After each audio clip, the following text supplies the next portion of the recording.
Bonjour à toutes et à tous. Merci de nous rejoindre pour le débat de ce matin. Mesdames et messieurs, aujourd'hui, nous voulons parler de la charité. Dans la théologie chrétienne, la charité est perçue comme l'amour de Dieu et du prochain comme créature de Dieu. D'ailleurs, elle fait partie, dans la foi chrétienne catholique, des trois vertus théogales, la foi, l'espérance et la charité. La charité est un acte charitable, bienfait, faveur, vivre des charités des autres. Par exemple, bref, chez les chrétiens, la charité consiste en divers aspects et expressions de l'amour. L'incarnation même du Christ et de tous ses actes découle de la charité de Dieu qui n'est que amour, nous a-t-on dit. Alors, mais à notre époque, mesdames et messieurs, quel contenu donnons-nous à la charité? L'acte qui est posé est-il vraiment un pur amour ou bien il est intéressé? Notre charité, donc, est-il vraiment désintéressée ou nous n'agissons que par pur intérêt, c'est-à-dire dans l'espoir d'un retour de charité? Voilà une autre question à poser à mes invités. Et je vais vous présenter celui qui n'est pas chrétien, mais il est un homme de foi. Il est musulman, il est imam d'ailleurs, imam de la mosquée de Arhozon, coordonnateur atlantique de l'Union islamique du Bénin, M. El Hadj Abdul Wahab Alao. Bonjour. Bonjour. Dans votre micro. Bonjour. Vous allez bien? Très bien. Excellent. Merci beaucoup d'être là. À ma droite, j'ai M. Borisel Assogba, un fidèle chrétien catholique, il le revendique. Bonjour. Oui, bonjour Madame Toboula. Vous allez bien? Très bien. Sur ce plateau, vous m'appelez Angèle. Depuis quand vous m'appelez attention. Allez, David, à côté de vous, David Sokegbe, lui, il est consultant en santé et sécurité au travail. Bonjour. Bonjour Angèle. Entre autres, je vous donne le temps de mieux vous présenter, David, devant la caméra. Ok, donc moi c'est David Sokegbe, consultant en santé et sécurité au travail. Je suis technologue agroalimentaire également. Et ISO lead implémenteur ISO 22000. D'accord. Ce qui est sûr, ceux qui ont compris l'ont compris. Oui. Bon, nous, on l'a entendu.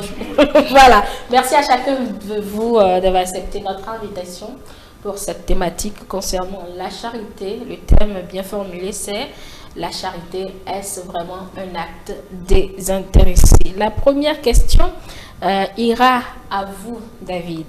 Pardon. Borisel, j'aime bien commencer par vous quand vous êtes là. À notre époque, quel contenu donnez-vous à la charité? À la charité, la charité, la charité. Bon, merci Angèle de l'honneur que vous nous faites en nous associant à la discussion autour de cette thématique. Merci. La charité, quel contenu il faut donner?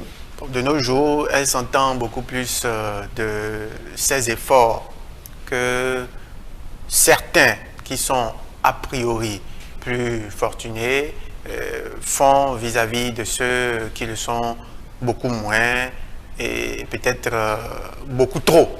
Voilà, c'est globalement le contenu que l'on donne au concept ou à la terminologie charité de nos jours, même si c'est un contenu, excusez-moi, un contenu qui n'est que très partiel de tout ce que doit et devrait recouvrir la charité en elle-même. D'accord. Et pourquoi la charité? J'enchaîne comme ça avec vous toujours. Pourquoi la charité? J'ai remarqué que vous avez, en préparant ces échanges, évoqué les vertus théologales, la foi, l'espérance et la charité. Saint Paul, dans sa lettre aux Corinthiens, voilà, évoque la charité comme la plus grande des vertus. Et dans certains textes évangéliques, voilà, certains textes, bon, je ne sais pas si il faut dire évangélique ou d'évangéliste, ouais, voilà, d'évangéliste. On parle effectivement d'amour, c'est l'autre appellation qu'on donne à la charité pour expliquer ou amener les uns et les autres à comprendre le bien fondé de la relation qui doit lier l'homme à son semblable, de façon à ce que le bien que l'un a en surplus, en fait, puisse combler les insuffisances de l'autre. Et tout homme, et l'homme n'étant pas parfait, un homme qui a peut-être un surplus de biens matériels peut avoir, ou non, aura certainement besoin du surplus de biens spirituels du voisin. Et donc, bon, c'est la charité. C'est pour ça que je voudrais à l'entame évoquer que la charité est aujourd'hui considérée dans une poche assez restreinte et qu'elle devrait être réinstallée dans l'esprit, dans le subconscient de chacun comme un concept très large et qui a diverses connotations. Et quelles connotations vous lui donnez, Imam Alao? Merci déjà pour l'invitation. Et je voudrais commencer par remercier Dieu, demander la paix et le salut sur le meilleur des êtres, Mohammed. Excusez-moi, c'est la pédagogie chez nous. Bien sûr. La charité, elle est vaste, elle est immense, et elle embrase pratiquement tous les domaines. La charité, elle est de dimensions multiples. Lorsqu'on mentionne la charité, on mentionne déjà le don que la personne fait à son semblable. Et sur le plan horizontal autour de lui, espérant par là que sur le plan vertical, c'est-à-dire avec Dieu le Créateur, qu'il puisse être en harmonie, qu'il puisse bénéficier en retour de sa grâce, de son amour, de son agrément et surtout de ses récompenses. Lorsqu'on mentionne la charité, il est important de comprendre que il y a la charité qui est obligatoire. Mais outre que l'obligation, il y a d'autres dimensions de la charité. Et tout cela concourt en réalité au vivre ensemble dans la société. L'homme, pris individuellement, a le devoir d'abord d'être charitable envers lui-même, envers son épouse, envers ses pères et mères, envers sa famille, envers ses enfants, et au-delà maintenant, envers les frères, les voisins immédiats au quartier, les collègues de service, et donc toute la société. D'accord. Et cette charité qu'il donne, elle peut être matérielle, comme elle peut ne pas être matérielle. La charité, lorsqu'on la mentionne, elle peut être matérielle, mais par la même occasion, elle peut ne pas être matérielle. Mais lorsqu'on la fait, il faut que l'intention de l'adoration suive pour qu'on puisse avoir la plénitude de la récompense. D'accord, on va revenir sur l'intention de l'adoration. Je vous rappelle juste que vous avez le devoir de regarder vos caméras afin de pouvoir vous adresser aux téléspectateurs. David, c'est à vous la question. Pourquoi la charité? Merci beaucoup. Déjà, bonjour aux téléspectateurs. Que vous regardez dans votre caméra. Voilà. Donc, pourquoi la charité? La charité, parce que, comme vous l'évoquez déjà à l'entame, ça, disons, chez moi, disons, trois dimensions. Disons, une dimension déjà spirituelle, une dimension psychologique, et après, maintenant, je sais pas, je suis en train de perdre la troisième, mais peut-être que je me retrouve. Vous allez la retrouver. Oui, donc, pourquoi? Parce que déjà, j'ai beaucoup aimé la façon imagée que l'imam a eu de présenter la charité, de présenter ça de façon horizontale et après de façon verticale. Vous voyez, parce que l'homme, au-delà du matériel qu'il représente, il est beaucoup plus spirituel. Donc, beaucoup d'entre nous, on pratique la charité dans l'espoir d'un retour divin. Vous voyez un peu, dans l'espoir d'un retour divin. Et c'est pour ça, pour ma part, qu'il faut pratiquer la charité. Et maintenant, quand je rentre dans un aspect beaucoup plus psychologique, je dirais que lorsque tu fais du bien autour de toi, tu as dans ta tête, tu te sens bien, tu te sens meilleur. Tu deviens une meilleure personne et là, tu développes autour de toi toute une énergie positive que tu vas épandre maintenant tout autour de toi. Donc, restons toujours dans l'horizontalité de la question de la charité. Donc pour moi, c'est déjà pour ça qu'il faut être, charitable envers les gens. Maintenant, peut-être la troisième dimension, une dimension un peu plus sociale, parce qu'on est dans une société où, on le dit souvent chez nous, tous les doigts n'ont pas la même longueur. Ouais. Vous voyez? Et j'aime beaucoup l'appréciation ou la définition de l'imam qui dit qu'au-delà du matériel, il faut qu'on voit dans l'immatériel aussi. Parce que je peux ne pas posséder de l'argent, mais quand je possède peut-être des idées ou encore un conseil qui peut aller à un proche et qui l'enlève d'une situation qui est désagréable, ah non, attention, ce que tu fais là, tu risques de.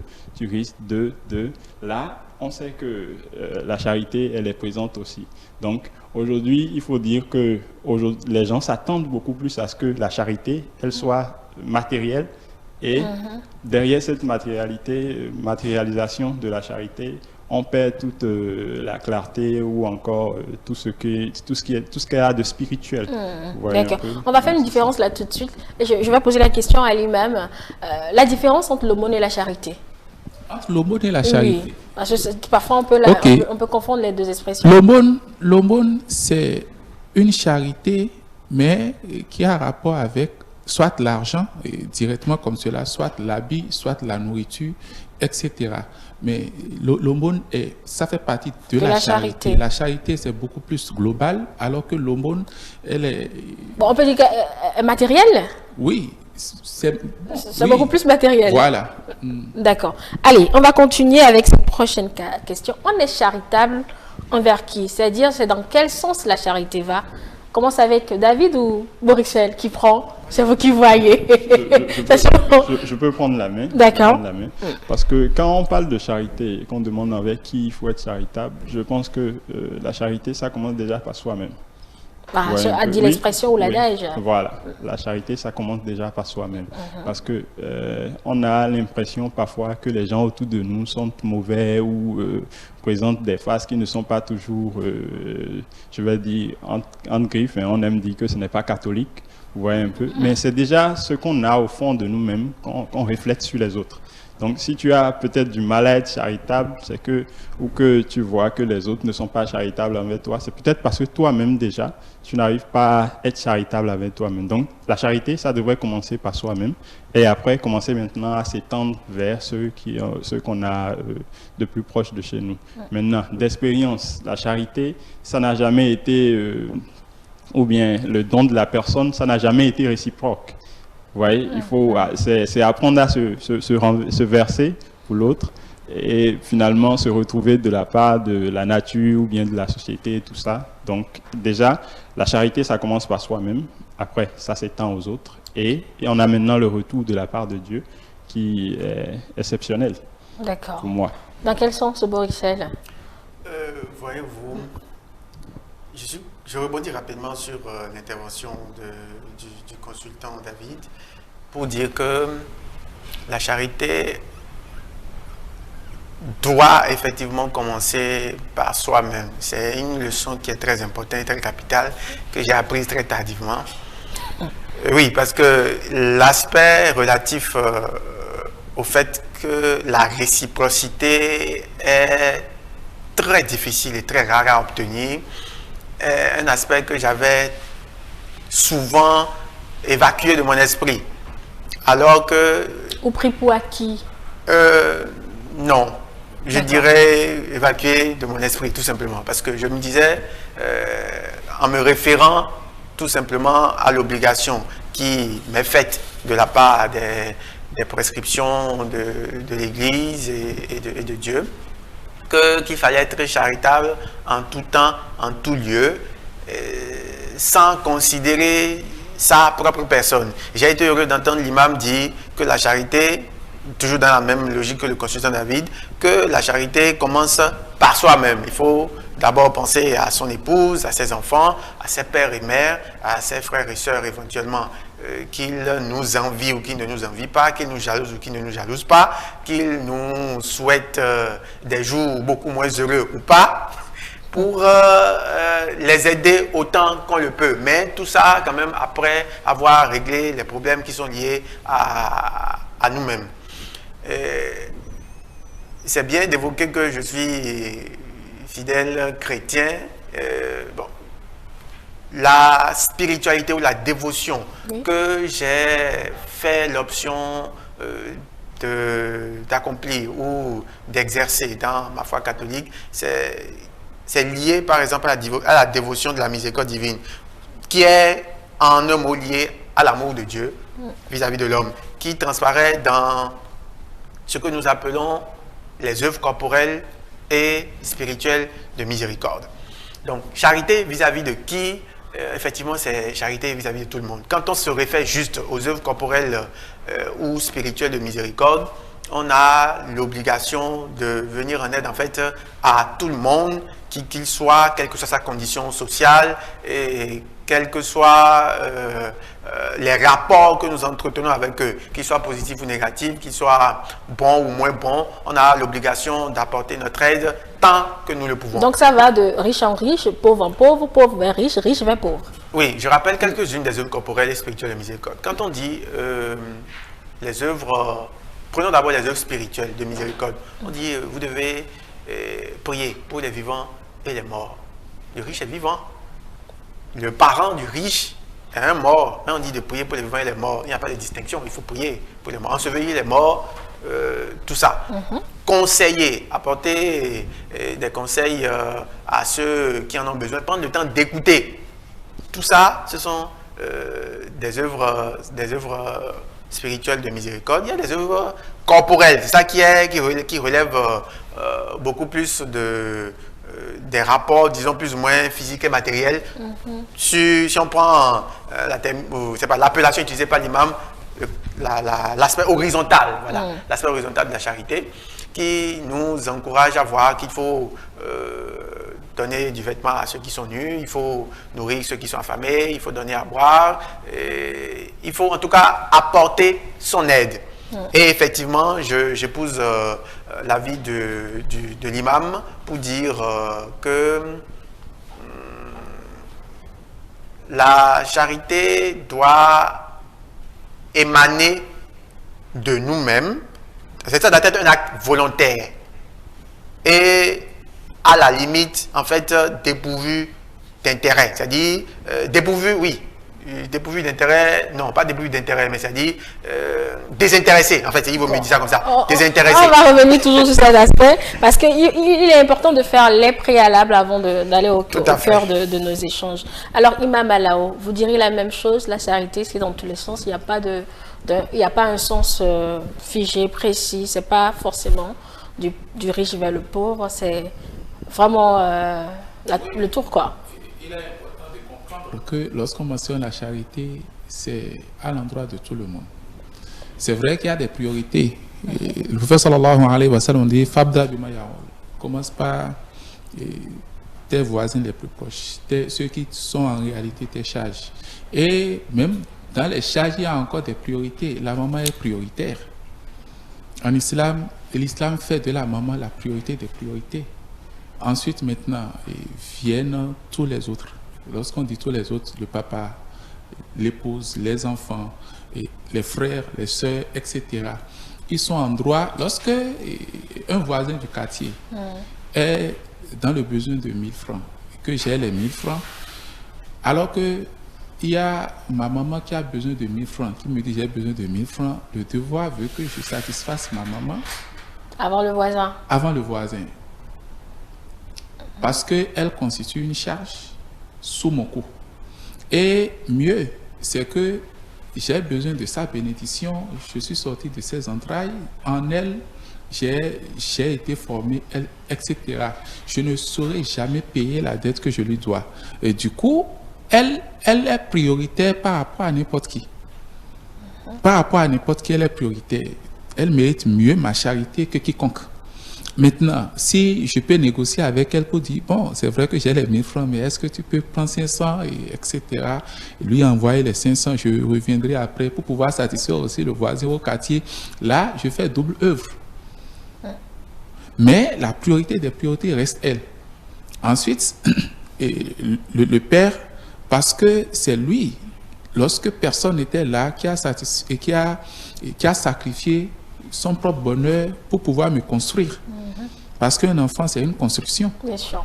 Pour pouvoir me construire, il a sacrifié il aurait pu prendre cet argent pour se nourrir, pour aller vagabonder avec un soin grec. Mais il a dit, mon enfant en a besoin, il a usé cet argent, cette richesse sur moi. Aujourd'hui, moi, je suis en position de force, j'ai l'argent et lui n'en a plus. Il mérite plus que je lui dépense pour lui que quiconque et que toute autre personne. Ensuite, maintenant, vient mon épouse et les enfants. Mon épouse, l'enfant de quelqu'un d'autre que j'ai pris sous ma charge. Donc, c'est pas hors de besoin. Oui, c'est hiérarchisé en islam. Il y a des priorités. Telle personne mérite plus, ensuite telle personne plus, ensuite. Autre que le cas où vous vous trouvez dans une situation brusque, vous devez subvenir à telle personne, vous devez aider. Autre que ces cas, il y a des priorités. Il y a des priorités. Je ne peux pas voir ma maman en détresse en train de mourir, voir un voisin en détresse en train de mourir, aller secourir d'abord le voisin avant de secourir ma maman. Ça n'a pas de sens. Vous comprenez? Si on dit s'il y a effondrement, mon enfant est là en train de mourir, il y a l'enfant du voisin, il va sauver qui? Il mérite d'abord que je le sauve, c'est mon sang. Après l'avoir sauvé, je le sauve, je le mets à l'abri, je reviens maintenant voir si je peux sauver quiconque. Et toute autre personne. C'est comme ça, c'est par ordre de priorité. Maintenant, s'il y a le riche qui est dans le besoin de quelque chose, le pauvre qui est dans le besoin de quelque chose, j'analyse les besoins. Si en aidant le riche, ça l'aiderait à comprendre qu'il faut porter aide à d'autres personnes alors qu'ils n'en avaient pas l'habitude, ça devient plus large. Si le besoin que le pauvre a est vital et s'il ne trouve pas ce besoin-là, il en rendrait l'âme, je lui viens en aide au détriment du riche, etc. C'est selon la circonstance. Vous comprenez? Donc, on analyse. Et c'est quelque chose qui se fait selon le schéma qui se présente à soi. Vous analysez, vous regardez et vous opérez le pas nécessaire. D'accord.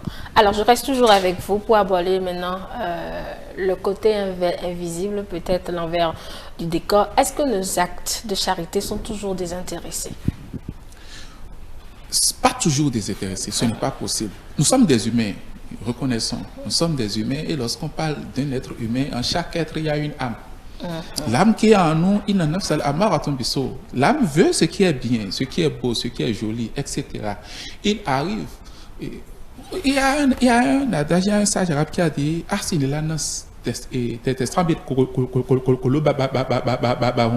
lorsque tu fais du bien, tu es charitable à l'endroit de ceux qui sont autour de toi, tu prends leur âme ou leur cœur en esclave. C'est-à-dire, dans le quartier, tu aides tout le monde. Le jour où tu as dit, je voudrais qu'on balaye tout le quartier, tout le monde va répondre parce qu'on sait que c'est le monsieur qui nous aide. Vous comprenez? Et il y a un hadith du prophète qui a dit, Bil Ihsan, j'ai oublié la version, c'est pas vous volez les gens, voilà, il y a celle que l'Ihsan, vous volez les gens par les actes de charité que vous faites. Vous les volez par, en tout cas, le jour où vous avez besoin d'eux, ils répondent. Même si vous le faites de manière désintéressée, même si vous dites, je le fais pour Dieu, je le fais en espérant l'agrément de Dieu, etc. Même l'espoir de l'agrément de Dieu, c'est bien un intérêt. Non, Faut-il spirituel? Non, attention. Attention. Vous savez, lorsqu'on prend l'argent, il y a un adage en Yoruba qui dit l'argent c'est le poil du nez. Ce n'est pas facile de tirer ça. Toute personne qui a l'argent en poche, mettre la main dans la poche et dépenser là, ce n'est pas facile. Ouais, là on est d'accord là-dessus. On est d'accord. Ouais. Donc lorsqu'on le fait, et qu'on le fait pour la personne en n'espérant rien de la personne, il faut espérer de Dieu. Mais c'est ça, je vous Ce n'est pas intéressé, non. L'espérance de Dieu, c'est un intérêt pour son âme. C'est pour cela même, c'est cela même qui prouve que ce n'est pas intéressé à l'endroit de la personne. Lorsqu'on dit, on espère de Dieu là, Dieu peut ne pas nous donner dans ce bas monde, qui nous récompense dans l'au-delà. Vous comprenez? On cherche juste par là l'agrément de Dieu, la face et sa miséricorde. Cette miséricorde peut être immédiate, ça peut être dans 100 ans, dans 1000 ans, ça peut être au jour de la résurrection, ça peut ne pas venir, ça peut venir même sous une forme que tu ne vas jamais savoir. Du coup, en le faisant, en donnant, en donnant à la personne, telle personne est dans le besoin, elle a perdu son père, sa mère, etc. Elle a besoin d'être suivie à l'école. Je paie la scolarité. Il dit non, il n'y a pas de souci. Je paie sans espérer. La personne vient dire, mais je dis non, je ne veux pas le merci. Là, on aurait donné qu'on disait, voilà, je ne veux même pas que vous me récompensiez, je ne veux même pas un merci. Mais en le disant, en le faisant, on le fait à cause de Dieu. Parce que Dieu me l'a demandé. D'accord. Même si ce n'est pas... sinon, c'est désintéressé. Et il n'y a pas un acte à 100% désintéressé. L'intérêt se situe au niveau de Dieu. C'est désintéressé, mais il n'y a pas un acte à 100% désintéressé. David, je ne sais pas si vous direz mieux pour mieux... Je pense qu'il faut bien écouter, écouter l'imam, parce qu'il vient de dire des choses. Il vient de dire que, à la fois que la charité, elle est intéressée et qu'elle est désintéressée. Vous voyez un peu. Je pense que c'est ce qu'il faut retenir. Oui. Maintenant, tout le reste tourne autour d'un dogme qu'on ne pourra pas résoudre ici. Vous voyez. On peut même pas. Voilà, on peut pas résoudre. Donc voilà, on continue comme ça. Sinon, au fond, très beau développement.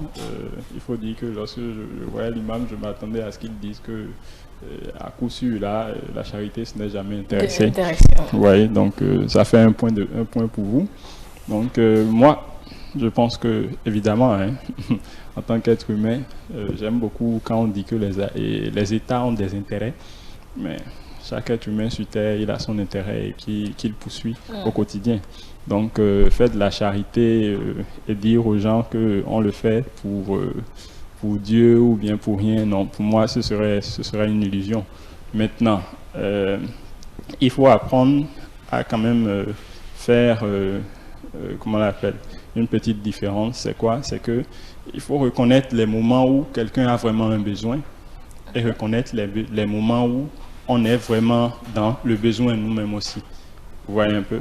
Donc, lorsqu'il y a des gens autour de nous qui ont vraiment des besoins et qui viennent vers vous, par ordre de priorité, parce que moi, je reste très strict dessus pour des expériences personnelles, très strict sur le fait qu'il faut aider les gens parce que il suffit juste du pourcent, le seul pourcentage sur 100 de comment je vais dire ça. Tu rates 1% des 100% d'aide que tu portes souvent aux gens et tu deviens le diable dans l'histoire. Donc pour ça, je pense qu'il faut que chacun mesure quand même sa tolérance par rapport à la charité et par rapport à ça, qu'on soit charitable au quotidien et qu'on aille et qu'on revienne. Mais quand on le fait avec un intérêt derrière, si on ne s'éloigne pas de la charité source.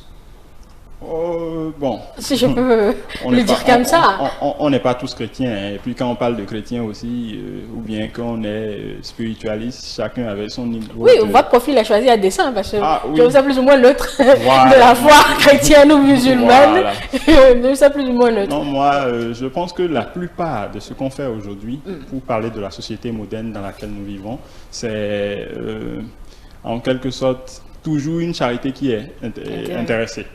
Vous voyez, une charité qui est intéressée, une génération où la plupart du temps, lorsqu'on commence à te glisser des 1000 francs ou des 2000, c'est pour finalement commencer à te demander des faveurs qui sont à la limite au-delà de ça, parce qu'on sait que tu souffres de ça et que tu en as besoin. Donc dans ce besoin-là, on veut profiter, on te glisse des sous, on te glisse des faveurs dans l'espoir que à la fin, on puisse obtenir plus gros de toi. D'autres l'appelleraient de l'orgueil. Oh, de l'orgueil. Bon, là, il faut... Chacun avait sa définition des mots, hein. Chacun. Oui, Borixel, c'est à vous.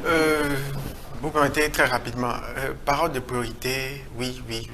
Mais je ne sais pas si c'est moi qui comprends mal les Saintes Écritures ou qui en fait une interprétation dévoyée. Mais plutôt, chez nous, et là, je le dis tout personnellement, je ne parle pas au nom de l'Église. Je crois bien qu'on a l'obligation, on a plus d'obligations envers notre épouse et nos enfants, même plus que nos parents. En fait, c'est ma compréhension en fait du moment où on dit chez nous, dans le livre de la Genèse, l'homme quittera son père et sa mère et s'attachera à sa femme et ils formeront un. Du moment où vous formez un, en fait, elle devient toi. Oui. elle devient toi et ce qui sort de vous t'incombe très directement. Les enfants, au moindre bobo, au moindre problème, ils ne verront même pas maman. Dans ces problèmes-là, papa, j'ai besoin de temps, j'ai besoin de temps, j'ai besoin de temps. Ça fait que, pour ma part, par ordre de priorité, c'est l'épouse et les enfants. Du moment où ils existent, les parents passent en priorité et on peut penser davantage à la mère plutôt qu'au père. Bon, suivant les circonstances, parce qu'il y a des familles quand même dans lesquelles les enfants doivent en réalité leur survie et leur ascension peut-être à leur père. Et beaucoup plus à leur père qu'à leur mère. L'idée n'est pas de, moi je pense, l'idée n'est pas de faire forcément de la hiérarchisation même dans les parents. Quand moi je dis parents là, on met les pères et mères sur le même pied d'égalité. Il ne nous appartient pas à nous, enfants, de porter des jugements sur les choix qu'ils ont faits, mais plutôt d'apprécier, d'apprendre à voir le verre à moitié plein. Voilà, et de remarquer quand même qu'ils nous ont donné la vie. Je connais un aîné, je crois, un papa, je ne sais plus trop, je ne me rappelle plus trop dans quelles circonstances, il dit, ça devient très simple. Le simple fait pour mon père d'avoir descendu son pantalon et de m'avoir conçu dans les entrailles de ma mère, ça suffit pour que, bon, je le vénère comme mon Dieu. Où voulez-vous en venir, pour dire, voilà, pour dire que l'hiérarchie doit être, pour ma part, très simple. C'est d'abord, s'ils existent, quand on est fils et puis on n'a pas encore d'attache, ni d'épouse, ni d'enfant, c'est d'abord les parents. D'accord. Maintenant, tant qu'on quitte cette étape et qu'on passe dans un statut où on est marié, notre épouse et nos enfants étant très dépendants de nous, surtout dans les cultures africaines, et notre obligation doit aller à nos obligations vis-à-vis d'eux sont prioritaires, même plus que nos parents. D'accord. Maintenant, quand on revient sur... à l'intérêt derrière à l'intérêt de la charité. Est-ce que c'est vraiment un acte désintéressé? La charité est un acte très intéressé. Mais elle ne devrait pas l'être. En tout cas, je vais d'abord prendre sur l'aspect horizontal, entre les hommes. Oui. Voilà. On s'attend toujours à quelque chose à ce que, bon, pas forcément à quelque chose, à ce qu'il réponde. C'est ça que le conseiller David a bien exprimé, et comme je le pensais. On s'attend à ce qu'il réponde favorablement aux demandes qui viendront après. Celui à qui nous accordons notre aide, on attend de lui, que ce soit implicitement ou explicitement, on attend de lui qu'il réagisse favorablement à notre demande ou que spontanément il nous apporte son aide dans un certain nombre de situations. Maintenant, est-ce que c'est la bonne manière de procéder? Je ne pense pas. Depuis un certain temps, moi j'ai pris l'habitude de ne pas accorder foi et créance, ou peut-être, oui, de ne pas accorder foi ou créance aux relations humaines. C'est-à-dire mettre toute sa confiance dans un, excusez-moi de le dire comme ça, dans un mortel. Fut-il, quoi qu'il fût, tout simplement. Je ne veux pas dire un peu un espagnol qui va être polémique. Voilà. Qui qu'il fût, je ne peux pas mettre ma confiance dans une confiance aveugle dans un mortel. Ma confiance aveugle, je peux la mettre dans le Seigneur, dans le Créateur. Et vis-à-vis de lui, ma charité ne sera jamais désintéressée. Par rapport à Dieu, ma charité sera toujours intéressée parce que c'est d'ailleurs cette prescription qui m'encourage à être davantage charitable. Voilà. Il y a les principes des Saintes Écritures. Par exemple, dans Malachie 3, 10, au sujet de la dîme, c'est certainement l'un des aspects que l'imam voulait aborder tout à l'heure en parlant de charité obligatoire. Le dixième de nos revenus doivent servir à contribuer à faire venir le règne de Dieu. Ça là, ce n'est pas un débat, ce n'est pas une discussion. Il faut en fait, spontanément devoir le faire. Mais tout le monde ne le fait pas. Or, pourtant, c'est l'une des prescriptions des Saintes Écritures. Et dans la Bible, c'est écrit dans Malachie 3, je crois 10, que ta jarre, la jarre d'huile. Ne manquera pas de Voilà, point ne s'épuisera et la farine. La calebasse de farine, point ne se videra. Donc, c'est dit, quand je regarde à ça, je suis motivé tous les mois ou toutes les fois que j'ai des revenus, je dépose la part du Seigneur. C'est important. Maintenant, à côté de ça, il y a les ouvertures naturellement que la charité, agissant de façon horizontale, apporte à l'homme et qui sont là purement du fait de la bénédiction de Dieu. Quand on dit que la charité, bon, pour ceux qui savent très bien, la charité éloigne de nous le mal, hein, éloigne de nous le mal, les attaques occultes dont font l'objet les humains. La charité, c'est une simple charité, une bonne charité peut nous l'épargner. La charité peut nous épargner la mort. La charité peut nous racheter des jours de peine que nous nous sommes nous-mêmes créés en agissant peut-être mal. Parce que, comme je l'ai dit, l'homme n'est pas parfait. Au finish, ben, la charité, elle a conçu même pour être intéressée. Si je peux si vous permettez. Oui, vous aurez la parole tout à l'heure. Oui, parce que tout à l'heure, il vient d'évoquer un passage de la Bible que j'aime beaucoup. Parce que là, par exemple, c'est écrit, faites ceci, mettez-moi à l'épreuve de la sorte. C'est ça. Hein, et vous verrez si je n'ouvre pas sur vous. Ah, vous avez retrouvé les inspirations, mais les inspirations chrétiennes. Vous avez revendiqué tout à l'heure votre neutralité. Oui, hein. je suis neutre, mais je lis beaucoup aussi de ce genre de passages. Et je peux dire que la charité, comme il a dit, ça peut enlever beaucoup de mauvais œil de nous. Et la charité, elle est encouragée de telle manière que, moi je dirais même qu'aujourd'hui, la société dans laquelle on est, les gens devraient apprendre même dans ne rien avoir à être charitable. Vous voyez un peu, parce qu'il y a il y a une habitude que j'ai prise dernièrement, c'est quoi? C'est que toutes ces personnes-là que j'aime beaucoup, que j'admire, vous voyez un peu, et que je trouve qu'elles sont socialement au-dessus de moi, je pense que mensuellement ou trimestriellement, je trouve du temps pour les envoyer du vin, ou des petits cadeaux par-ci, par-là. Mais je constate que socialement, ou bien de façon, la collaboration, ça change.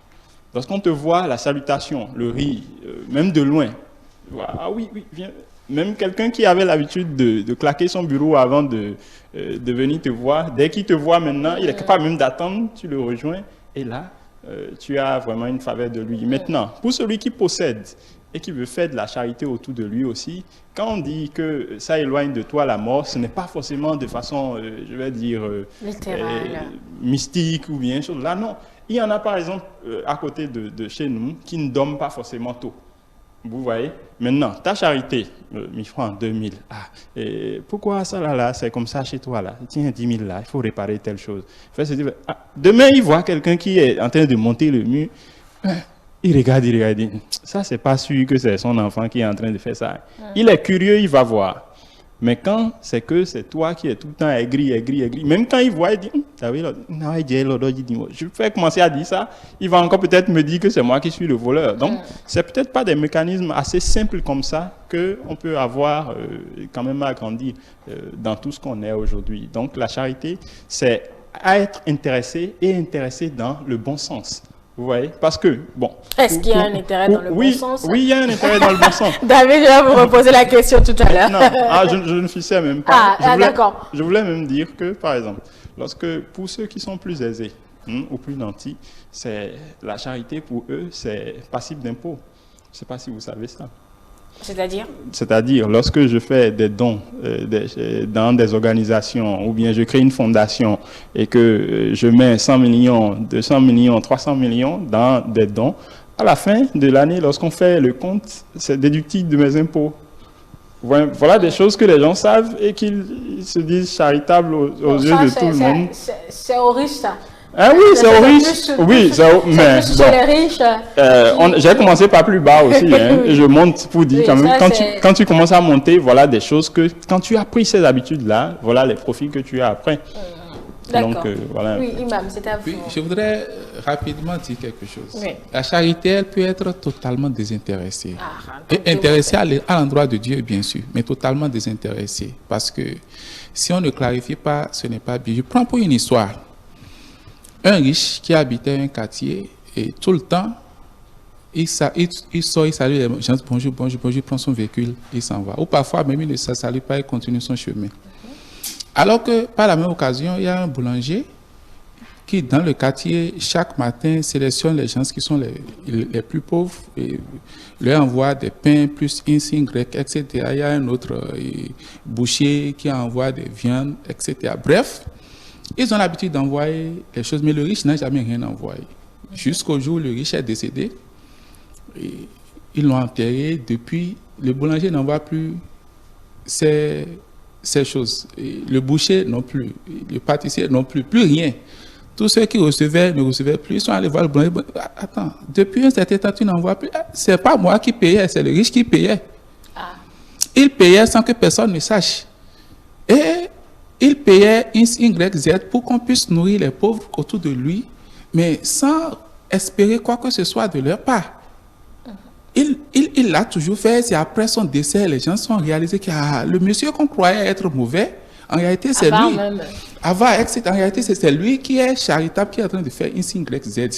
Et un hadith du prophète sallallahu alayhi wa sallam nous dit, il dit, la charité faite en cachette, où personne ne le sait, éteint la colère d'Allah. Ça éteint la colère de Dieu sur la personne. Et au jour de la résurrection, parmi les 7 personnes qui seront sous l'ombre de Dieu, où il n'y aura aucun autre que l'ombre de Dieu, il y a un homme qui a dépensé, qui a été charitable avec sa main droite, et l'a tellement caché que sa main gauche ne le sait pas. Pour dire, il l'a fait sans que personne ne le sait. Et c'est la meilleure des charités. C'est-à-dire, la personne même, on dit, nous vous nourrissons, nous vous habillons, nous vous faisons Y, Z là, uniquement pour la volonté de Dieu. Là, nous ne voulons rien de vous comme récompense. Voilà, nous ne voulons même pas un merci. Et c'est pour cela, la zakat chez nous, qui est 2,5%, vous le calculez même. Oui, 2,5%. Chez nous, c'est 2,55%. La zakat chez nous, vous allez voir beaucoup de personnes ne s'acquittent pas de la zakat parce que vous n'avez aucun moyen de vérifier. Quand on prend l'église, vous allez donner la dîme à l'église. Mais chez les musulmans, vous n'êtes pas obligé d'aller donner à la mosquée. Si c'est dans un État islamique, on prélève, on comprend. Mais dans le cas d'espèce, quelqu'un peut s'acquitter de la zakat et aller toquer à la porte d'un pauvre. Avant que le pauvre n'ouvre là, il a déposé la zakat là et a fait des mille, tout ça que le pauvre ne sache qui lui a remis. Sans que le pauvre ne sache du tout qui lui a remis. Au point où il faut connaître la personne avant de commencer. Ah, merci Allah dit, merci pour le geste d'hier. Hein. Vraiment ça. Non, ils ne veulent pas. Donc il y a des actes. Je connais beaucoup de personnes qui ont aidé beaucoup d'autres personnes sans que ceux qu'ils ont aidés, ils ne les connaissent pas. Et ceux qui ont été aidés ne savent pas que c'est une ou Y qui les aide. Donc, c'est ça, il y a des charités totalement désintéressées. Oui. Mais qu'est-ce que Dieu nous ordonne dans le Saint-Coran? Dieu nous dit, soyez charitables aussi bien en cachette qu'en apparence. Parce que l'apparence même enseigne à d'autres personnes la charité. Le fait de dépenser, quelqu'un est là, vous êtes en train de passer, vous trouvez quelqu'un en difficulté, etc. Vous arrêtez, c'est quoi? J'ai besoin de tel aide. Vous mettez la main dans la poche. Vous donnez. Ceux qui sont là, qui voient la personne dans la souffrance et ne rien faire, auront honte. Normalement, s'ils ont un peu d'humanité en eux, ils auront honte et la prochaine fois, ils ne vont pas attendre que vous passiez. Avant, ça enseigne. Là, c'est même un vrai geste d'amour. C'est le vrai geste d'amour. Ça s'écarte complètement de l'aumône, puisque la charité désintéressée, moi je l'appelle, si je peux le nommer, l'aumône simplement. Oui. Sinon, la charité elle-même, telle que vous le dites, c'est complètement désintéressée, personne ne... Et c'est la meilleure des charités, vraiment la meilleure.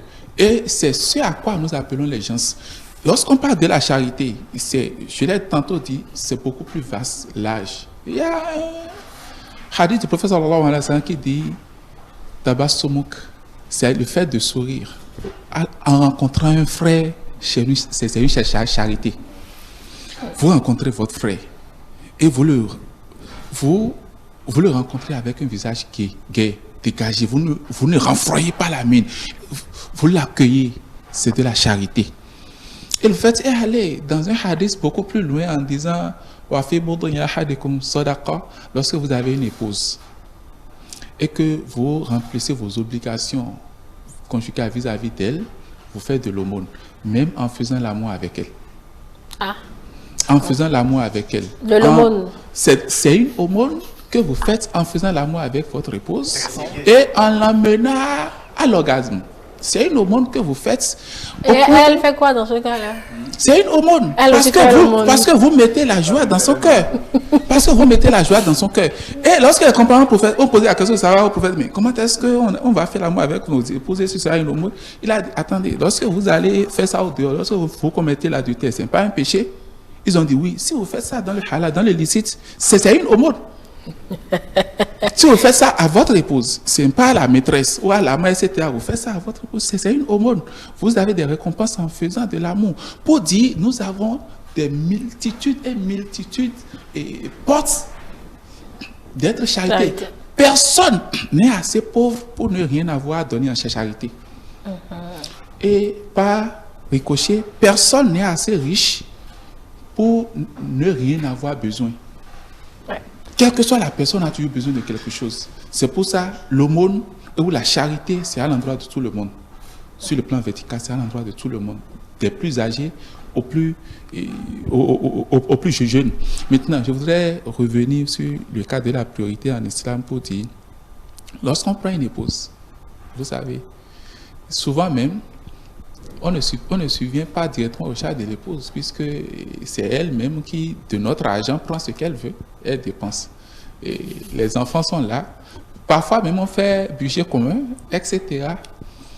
Mais l'islam appelle prioritairement l'islam appelle à faire de la priorité une maman sur toute chose. La maman plutôt sur toute chose. D'accord. Parce que elle n'a plus la force d'aller travailler, d'aller rechercher quelque chose. Elle a sacrifié sa jeunesse pour la personne. Elle a sacrifié pratiquement sa vie. Vous les femmes, on vous félicite. Si ce n'était pas par oubli, si la femme accouche une fois, elle ne voudra plus jamais tomber enceinte. Parce qu'elle donne pratiquement sa vie. Beaucoup ont donné leur vie en donnant la vie. Oui. Donc, ce sont des choses qu'on ne peut jamais finir de récompenser. La femme demain peut divorcer. Nous avons nos épouses. Nous sommes romantiques à leur endroit. Oui. D'accord. Mais qu'on veuille, qu'on ne veuille pas, un jour, madame peut se lever pour dire je ne t'aime plus. La maman ne le dira jamais, même si vous êtes mauvais. D'accord. Bon, on va conclure. Oui, David, je ne sais pas si vous avez quelque chose à rajouter. D'accord. Non, je vais passer pour pyromane. Oui. Il vaut mieux qu'on ne rentre pas. Non, on ne va pas rentrer dans les conceptions. Voilà, dans les conceptions qui diffèrent en fonction des réalités de chacun. Moi, je respecte ça. Le raisonnement qui est tenu est très juste. Et puis bon, ça ne souffre pas d'ambiguïté. C'est bien. Tant qu'on ne néglige pas l'épouse et les enfants, bon, ou tant qu'on a soin de ne pas négliger l'épouse et les enfants qui sont à notre charge, bon, le reste est important. De toute façon, quand on est dans la foi et on a une forte conscience d'entretenir ou d'avoir une bonne relation avec le Créateur, on est obligé de faire tout en bien et de chercher en toute chose aussi le juste équilibre. Je voudrais revenir juste sur l'aspect ou le caractère désintéressé de la charité pour dire... pour abonder dans le même sens que l'imam et dit que chez nous autres, la parole, les versets exacts, je l'ai oublié, on dit de s'arranger, ou il est domaine de s'arranger à ce que la main droite oublie ce que... Ne soit pas informé voilà, de ce que la main gauche... oui, bah, évidemment.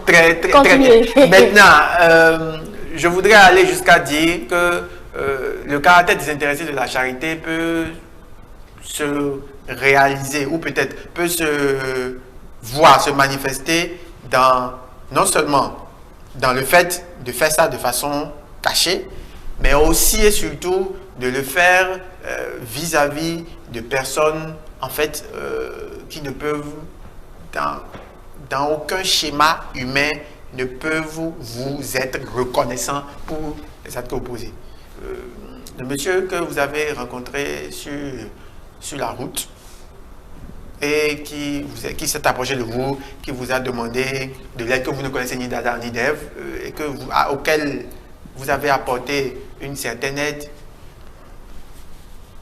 n'est pas susceptible, vous qui êtes peut-être dans un véhicule, n'est pas susceptible de vous venir, de vous apporter quelque chose. Puisque, a priori, au moins du point de vue matériel, il ne peut a priori rien vous rapporter. Donc, le faire vis-à-vis de ces personnes-là aussi, je pense, c'est une manière de prouver notre bonne foi et de mettre en priorité notre obligation de respecter le caractère désintéressé de la charité. Est-ce que pour l'existence humaine, on a besoin des deux au finish?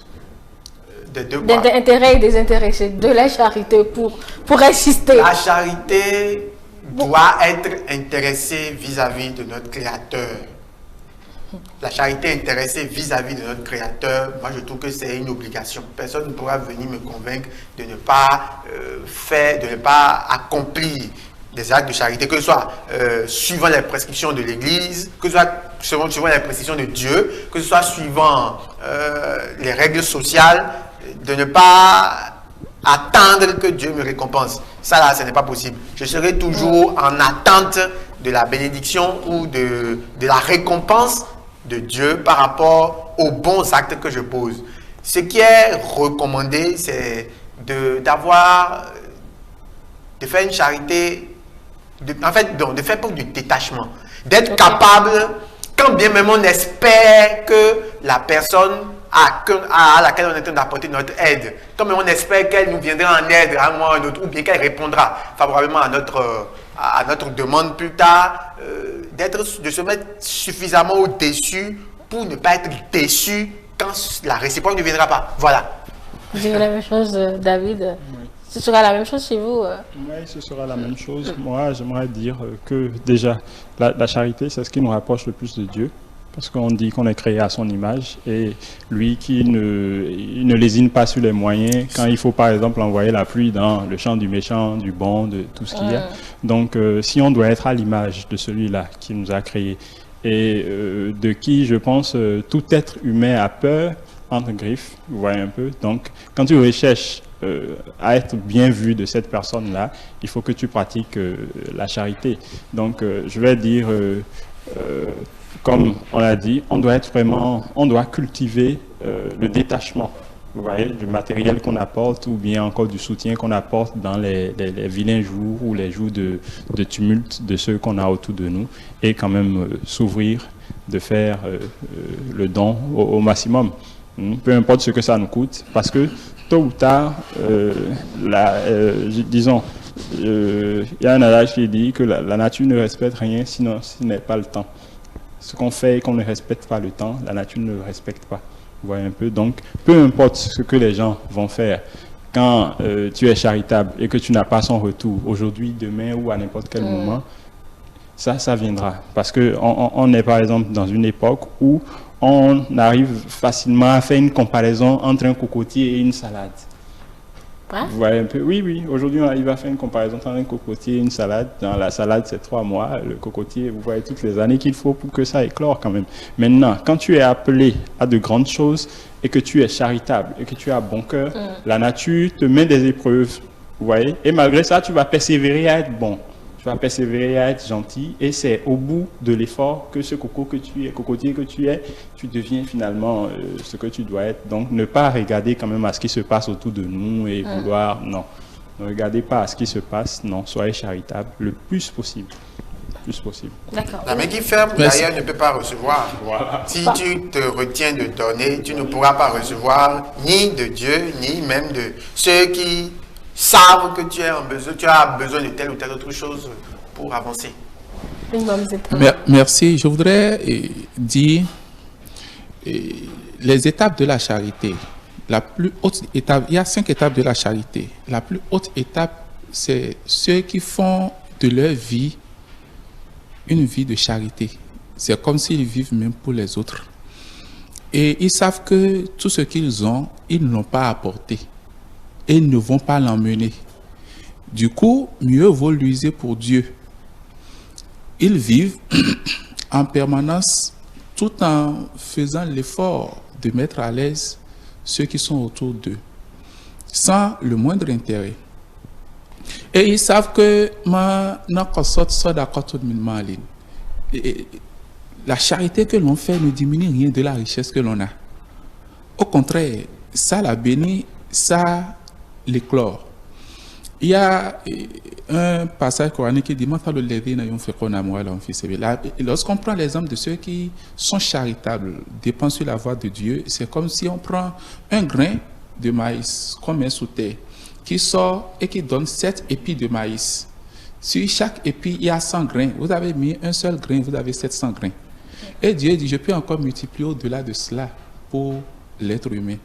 Lorsque on donne pour Dieu, on a toujours le retour, parce que Dieu ne rend jamais sa promesse. Mais ce qui est triste, et c'est vraiment triste, c'est qu'il y a des gens de mauvaise foi qui prennent la vie de ceux qui se sont adonnés à la charité, qui les rendent victimes, usent des acrobaties malsaines pour pouvoir leur soutirer de l'argent. On les appelle souvent les escrocs ou les trucs là. Ils réfléchissent à ne produire que du mensonge pour pouvoir toucher la sensibilité de l'être humain. Ils touchent votre sensibilité afin que vous soyez charitable, vous mettiez la main dans la poche, vous dépensiez sur eux. Et vous vous rendez compte les minutes après qu'en réalité, il n'a que mentir. Du coup, ça choque. C'est vrai, l'islam appelle à la charité, mais l'islam décourage la mendicité. On aide quelqu'un lorsque la personne est réellement dans le besoin. Mais lorsque vous faites de votre vie une vie de mendicité, au point où vous allez produire des ordonnances, au point où vous allez forger des choses, vous allez rencontrer des gens pour dire je vais aller à tel endroit, et je suis venu, je me suis perdu, etc. Afin que vous soutiriez de l'argent de manière malsaine auprès de ces personnes-là. L'islam décourage cela. Et il faut que ces gens-là prennent conscience parce qu'ils sont en train de fermer la porte à d'autres personnes.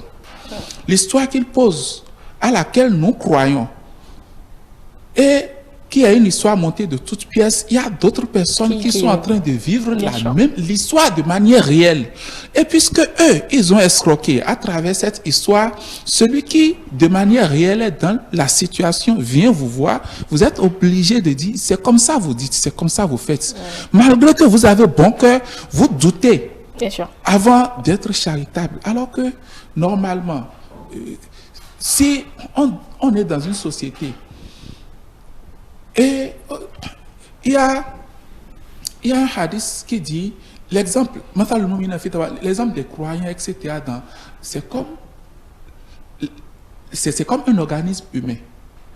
Vous comprenez? C'est comme un organisme humain où, lorsqu'il y a une blessure quelque part, c'est tout le corps qui sent la douleur. Nous sommes dans une société normalement où, lorsque nous voyons un frère en détresse, nous devons avoir autant mal que lui. Autant mal que lui, et lui venir en aide, le sortir, lui tendre la main pour pouvoir le sortir du trou, etc. Mais lorsque d'autres personnes réfléchissent à faire de cela un gagne-pain de manière malsaine, ce n'est pas bien. Il faut que cela soit, il faut qu'ils arrêtent, nous les appelons, parce qu'il n'y a aucun moyen de freiner ça, si ce n'est de les inviter à craindre Dieu et à faire des métiers. Merci à chacun de vous. La charité est un acte vraiment désintéressé. Ça n'est pas toujours, c'est pas toujours désintéressé. Il y a de l'intérêt derrière, mais ce qui est recommandé, c'est l'amour sans rien attendre à retour. C'est ce que je retiens de nos échanges. Merci beaucoup, Imam, plutôt El Hadj Abdul Wahab Alao, imam de la mosquée d'Ahozo. J'ai mal dit quelque chose. Non, c'est bon. C'est bon. D'accord, donc Imam Alao. Merci beaucoup à vous. Merci Boris Lassogba. Merci David. Vous rentrez bien chez vous. Merci aux téléspectateurs qui nous ont suivis. Ainsi pour fait notre thématique du jour. Juste le temps de vous dire que le programme se poursuit sur nos antennes. Vous pouvez nous suivre également sur nos plateformes numériques. Espérons vous retrouver demain. Soyez charitables autour de vous. Le bienfait n'est jamais perdu, dit-on. À demain et passez une très belle journée. Bye.